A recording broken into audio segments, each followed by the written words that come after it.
Assalamualaikum warahmatullahi wabarakatuh. Teman-teman, di sini saya mau bahas tentang soal ganti rekening ya di Shopee karena belakangan memang lagi kisruh banget. Ini penemuan dan ya penemuan saya lah. Penemuan saya mudah-mudahan benar ya. Oke, langsung aja ya. Pertama, jadi memang yang jadi kisruh itu soal nick sama dengan nomor rekening.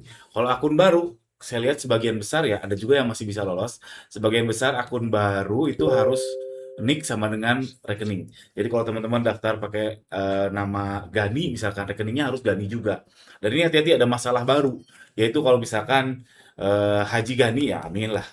Haji Gani, misalkan saya sudah berhaji terus saya tiba-tiba entah gimana caranya saya ganti nama di rekening jadi Haji Gani ya, tidak sama sesuai dengan KTP, itu by sistem tertolak. Nah, itu harus lapor CS. Kalau nama orangnya sama tapi namanya nama di rekening sama di KTP berbeda, itu bermasalah juga. Apalagi kalau misalkan badan hukum kadang beda-beda, tiap bank tuh mencantumkan PT-nya ada yang di belakang, ada yang di depan, ada yang disingkat. Kalau PT kan sama CV harus 3 suku kata ya sekarang-sekarang tuh. Jadi ada yang misalkan Gani Rozaki Wow misalkan ya nama badannya. Kadang W-nya tuh W doang. Sedangkan di akte ya full. Nah, itu juga masalah. Itu juga masalah, itu harus kontak CS dan ya gitu deh. Intinya seperti itu. Tapi kalau teman-teman ya biasa aja namanya, nggak ada haji-hajian, nggak ada dokter Andes, dokter Anda, nggak ada MBA, nggak ada ST, itu harusnya aman ya namanya. Karena nama sama nomor rekening bisa sama persis. Dugaan saya gara-gara itu diceknya by system alias pakai robot ya, ya pakai mesin lah. Jadi ngecek itu persis sama. Hurufnya sama persis. Meskipun di depannya ada H gitu, depannya H titik itu tertolak. Dan itu bisa diajukan melalui CS. Dan akun lama semoga tidak menjadi semuanya harus sama seperti nick. Karena setahu saya tentang PMK 37 itu melekatnya ke nick bukan ke rekening. Kalau melekatnya ke nick, buat apa rekeningnya harus sama? Kan boleh aja beda, ya nggak? Penampungannya boleh aja beda, karena pajaknya sudah melekat ke nick, ke Kortaksnya atau ke SPT-nya ke nick, bukan ke rekening. Jadi walau alam lah, semoga saja akun lama tidak harus 100% full ganti rekening. Menjadi sama seperti nick, mudah-mudahan.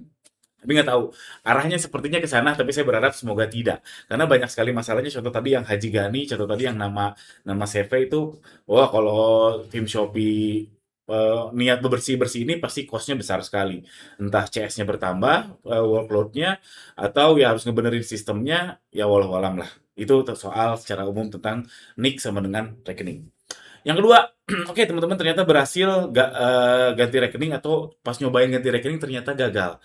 Jadi ada beberapa kasus, ada dua lah setidaknya. Satu pas mau coba ganti tidak bisa, ada error dan seterusnya. Terus setelah berhasil ganti nggak bisa narik, itu wajar. Jauh, nah jauh sebelum kisruh ini, sebelum ricu nomor rekening sama KTP sama, itu memang seperti itu karena sudah SOP-nya, sudah SOP-nya karena mungkin bukan mungkin ya mungkin deh, tapi saya cukup yakin bahwa itu memang sudah SOP dari sistem untuk menghindari fraud atau penipuan atau pengambilan tanpa seizin yang punya akun.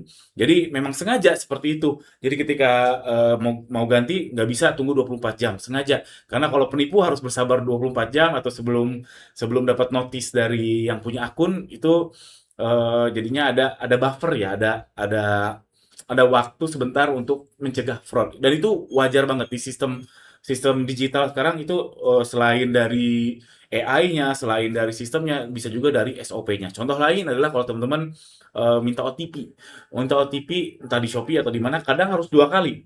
Kadang, bukan kadang, seringnya harus 2 kali. Kenapa? Karena dia menghindari fraud fraud yang punya OTP, one time OTP, one time OTP, OTP itu one time ya. Disposal OTP itu nomor nomor HP yang yang nggak ada nomornya lah, yang ada banyak di internet itu.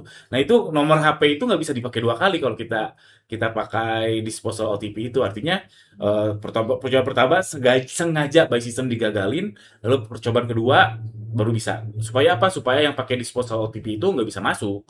Jadi harus pakai nomor HP beneran. Itu SOP. Jadi buat teman-teman yang gagal ganti rekening dan nggak bisa narik setelah ganti rekening itu wajar. Dan itu kalau yang gagal ganti rekening, pengalaman saya 24 jam ya, biar amannya 2 hari lah. 2 hari setelah teman-teman coba ganti rekening dan gagal, dan nanti pasti bisa kok, insya Allah bisa. Kalau nggak bisa ada masalah dengan akun Anda. Terus kalau sudah ganti dan nggak bisa narik, ini sepengalaman saya itu 3 sampai 5 hari, ada juga yang 7 hari dan itu wajar banget, itu sudah SOP-nya dari mereka dan itu hal ini jauh ada sebelum si kisruh NIK sama dengan KTP. Jadi kalau teman-teman mengalami hal ini, kemungkinan besar masalahnya bukan NIK tidak sama dengan KTP, oke? Jadi sabar, oke?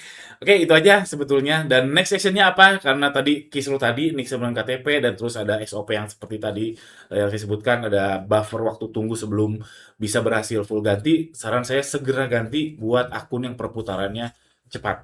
Segera ganti rekening sama dengan NIK. Entah NIK yang diganti, terus pakai rekening yang sama dengan NIK, atau bikin rekening buat yang NIK-nya berbeda. Ya, gimana caranya lah terserah. Jadi buat yang perputarannya cepat, segera ganti aja akunnya, pastikan rekening sama dengan NIK. Tapi saya pribadi berharap semoga keputusan rekening sama dengan NIK tidak kejadian. Atau nantilah setelah Lebaran, atau nanti aja setelah Agustusan. Oke, itu aja video ini. Mudah-mudahan ada manfaatnya. Jangan lupa subscribe buat teman-teman yang mau join grup saya. Cek aja di ganilozaki.com atau di deskripsi di bawah ini. Insya Allah kita akan daily call namanya. Daily call 15 menit doang tiap hari. Sekian. Assalamualaikum warahmatullahi wabarakatuh.